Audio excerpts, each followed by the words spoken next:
Now we move over to the first branch of spectroscopy. After learning about the preliminary ideas about spectroscopy, we move over to the first branch of spectroscopy, and that is atomic spectroscopy.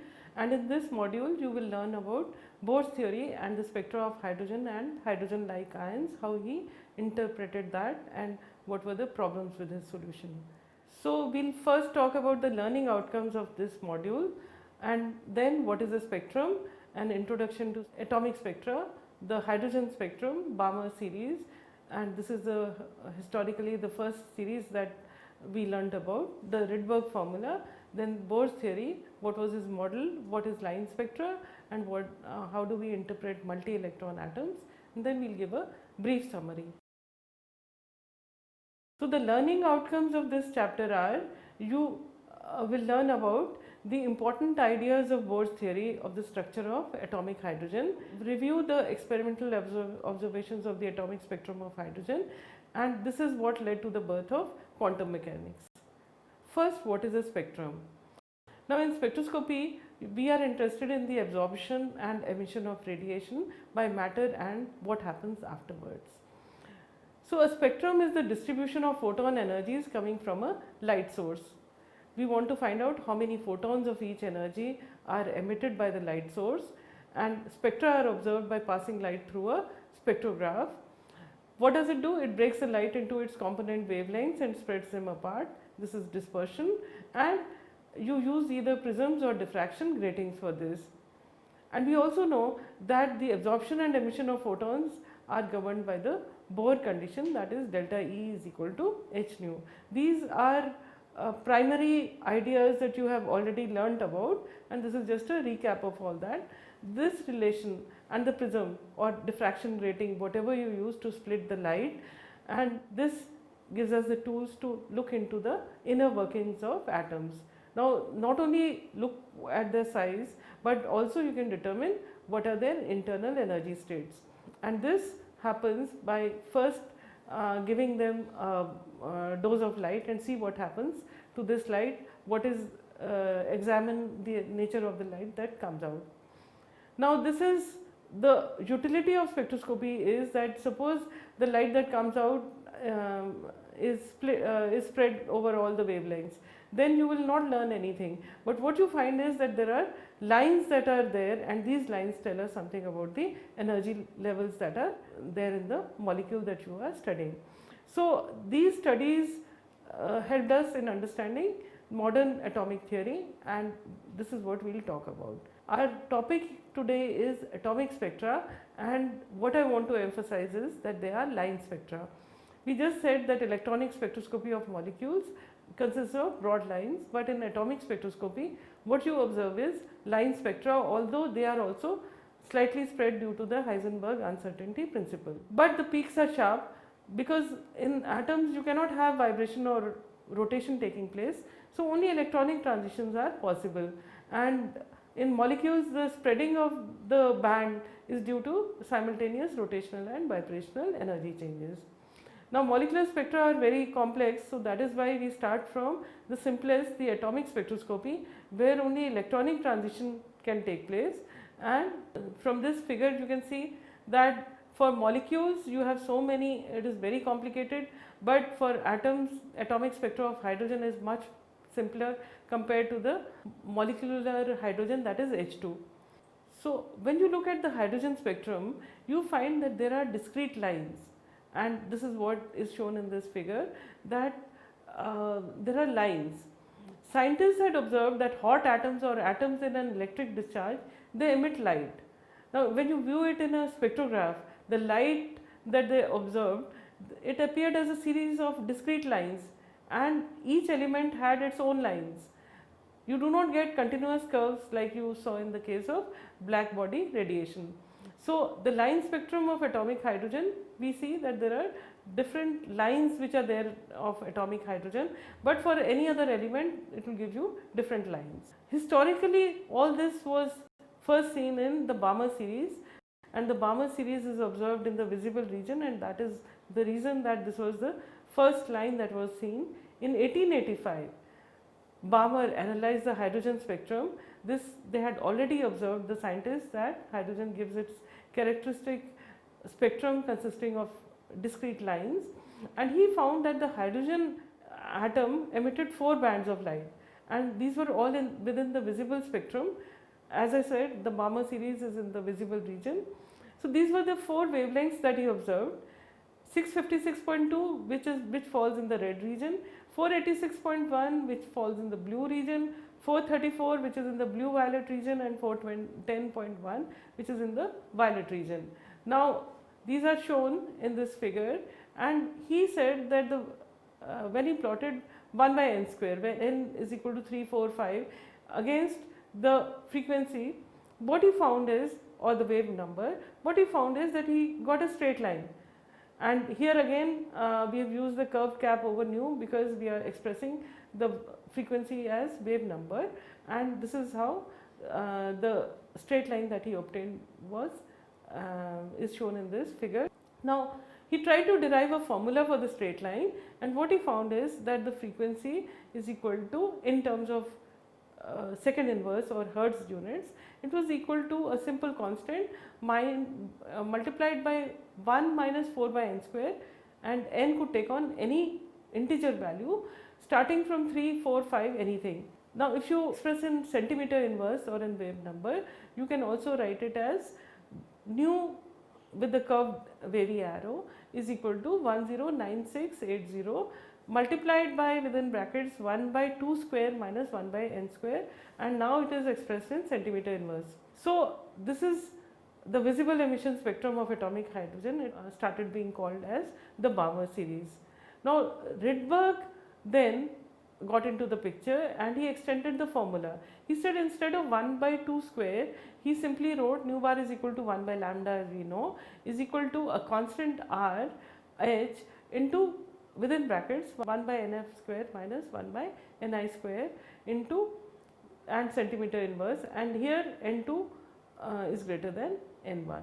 So he tried to cover the additional lines of the hydrogen spectrum which were not there in the visible region, because by that time they had seen that there is spectroscopy beyond the visible region. So the model value of RH, now we have a higher precision, and this is called the Rydberg constant. It has a value equal to 109677.57 in centimeter inverse. So coming to the Bohr's theory, that was the next step in the historical determination of the understanding of the atomic spectroscopy of hydrogen atom.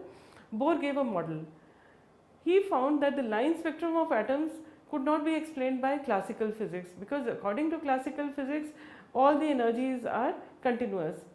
Now it required a quantum hypothesis, that is that the energy values are discrete or quantized, not continuous, and he was the first person to realize this. This is his contribution.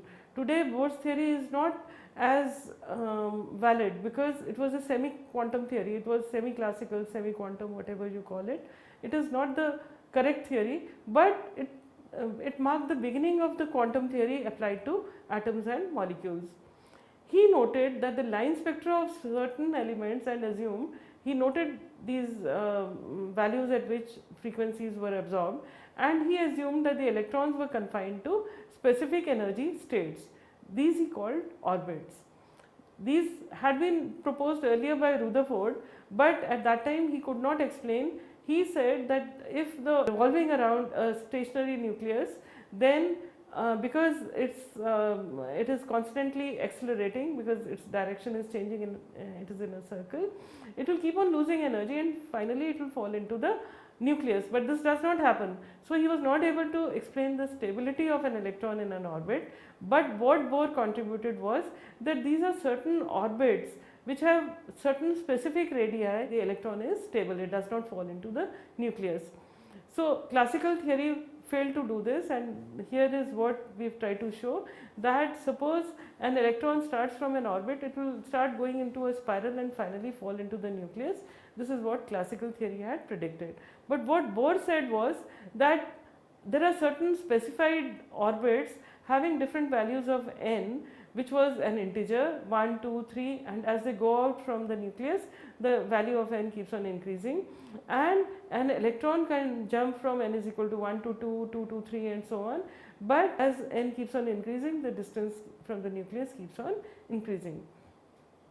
Now, since the energy states are quantized, the light emitted from excited atoms must appear as line spectra, and this is what he could explain. And he used a lot of maths to explain. He showed that the energy is given by 2.18 into 10 raised power of minus 17, 1 by n square in joule, and n is called the principal quantum number today, and it can have values 1, 2, 3, but not 1.2 or 1.5. It has to be an integer, and but it can start from 1 onwards.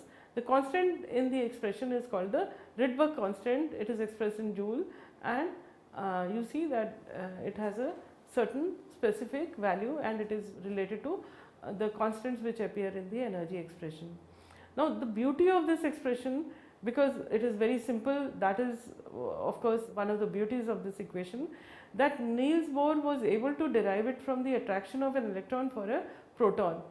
He equated the Coulombic attraction between the electron and a proton because they are oppositely charged, and to the centripetal force of the revolving electron, because he said that is what it will make the orbit stable.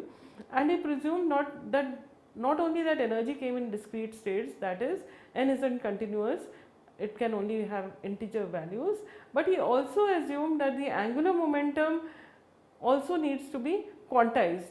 It can only take on specific values. Angular momentum, as you know classically as mvr, where m is the mass of the particle, v is its velocity, and r is the distance from the nucleus. And he said that this is also equal to n h cross.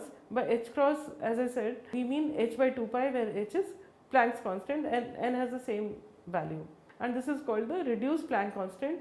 Sometimes it is also called the direct constant, and angular momentum is expressed in units of this constant. So, throughout quantum mechanics you will find that the angular momentum is expressed in units of h cross. Now, this is how we describe the angular momentum. Suppose you have a revolving particle and it is revolving around a center at a distance of r, the radius of the circle is r, then its momentum is given by the m into the linear velocity. Now, the linear velocity is the tangent here, and L is equal to r cross p, and this gives us the value of the angular momentum. Now, the other beauty of his orbits is the wave nature of the electron makes for an elegant explanation to the quantized orbits around the atom. Remember that what Bohr said was that only when they were in specific orbits could the electron be stable. Now, look at the wave. Suppose it is in one particular orbit, you find that unless the wave fits into the circumference, there will be destruction. So, in the n is equal to 4 orbit, you find 4 troughs and 4 crests of this wave, and similarly when n is equal to 6, you find 6 troughs and 6 crests. Anything in between, you will find interference, destructive interference occurring, and the wave will die down. So, the electron will not survive. So, something between electron as a particle and electron as a wave is explained from Bohr's theory. Now, if you require the wave to fit an integral number of times on the circumference of the orbit, so that you do not have interference, and you apply the de Broglie hypothesis, you can write down 2 pi r as the circumference. It should be equal to n into lambda. It should be an integral multiple of the wavelength, only then will it fit on the circumference, and this is given by n, lambda is given by h by p in de Broglie's hypothesis, and this is equal to, you have a simple value, mvr is equal to nh, and this is what Bohr's primary postulate was. So, we can show this pictorially like this. Now, Bohr's energy level diagram for the hydrogen atom using his equation, and you can see there are discrete energy levels, but they keep on coming together as n keeps on increasing. The first orbit in the Bohr model has n is equal to 1, and this is, we have already seen that this is the electronic state which is closest to the nucleus, because the distance from the nucleus increases as n increases, and it has a negative energy, and negative energy because we assume that the energy is 0. Remember, the potential energy does not have any scale, you can start it anywhere, So when the electron and the nucleus are far apart, if the energy is 0, the binding energy is 13.6 electron volts, which keeps the electron close to the nucleus. So the energy of the first Bohr orbit is minus 13.6 in electron volts, and the furthest orbit in the Bohr model has n close to infinity, and obviously it has 0 energy because now the electron is at an infinite distance from the nucleus, it is not bound to the nucleus. Now let us see how Bohr's model could explain the line spectra. We've seen that colors from excited gases arise because electrons move between energy states of the atom. So when you excite a gas, it goes to a higher energy level and then it comes down to the ground state, and during this time it emits radiation, and in the Balmer series you have radiation that is emitted in the visible region, and that is why you see colors. So electrons in the Bohr model can only move between orbits by absorbing and emitting energy in quanta. Only by absorbing quanta which have energy h nu, there can be movement of electrons either up or down.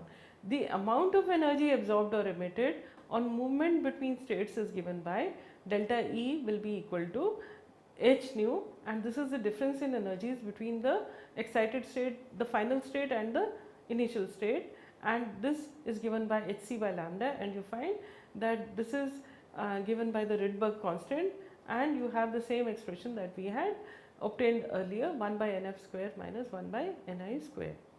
And when ni is greater than nf, that means that when the initial state has an quantum number which is higher than the final state, obviously energy is emitted, and if it is the reverse, then energy is absorbed. Emission and absorption spectra complement each other because emission is from one state to another, the absorption from the final state to the initial state will both complement each other.